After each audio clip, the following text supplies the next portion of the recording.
Je suis Karine Decroix, ça fait à peu près une quinzaine d'années que je travaille pour le marché de l'art aujourd'hui. Après une longue expérience chez Christie's, ensuite au musée Picasso, j'ai rejoint la maison de vente Arcurial.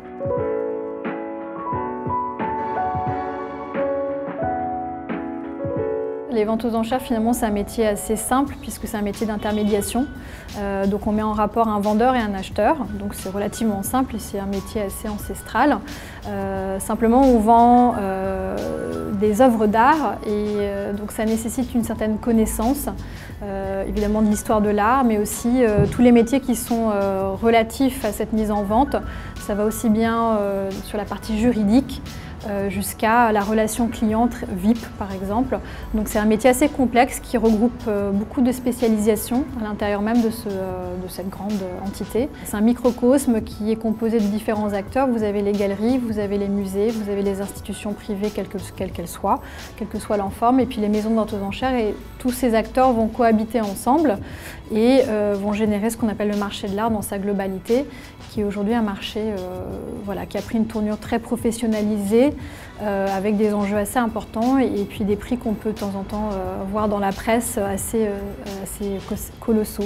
Quand j'ai commencé il y a une quinzaine d'années, notamment chez Christie's, on n'osait pas trop parler d'investissement en parlant d'art. C'était quelque chose qui était encore un peu qui existait, mais ce n'était pas forcément un discours qu'on avait envie de tenir. Je pense qu'aujourd'hui, c'est une vraie réalité qui est très reconnue. Plus personne n'a d'hésitation à parler de l'art en tant qu'investissement possible. Néanmoins, j'attire l'attention là-dessus, c'est que c'est vraiment c'est secondaire. Malgré tout, je crois que l'art, c'est vraiment avant tout un plaisir.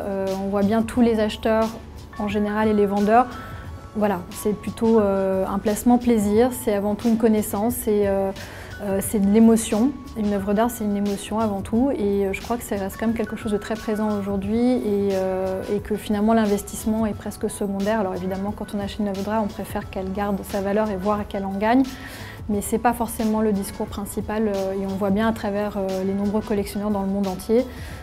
C'est quand même un point commun qui est très fédérateur et qui réunit justement des collectionneurs, des amateurs qui ont des métiers totalement différents mais qui se réunissent par passion autour de l'art.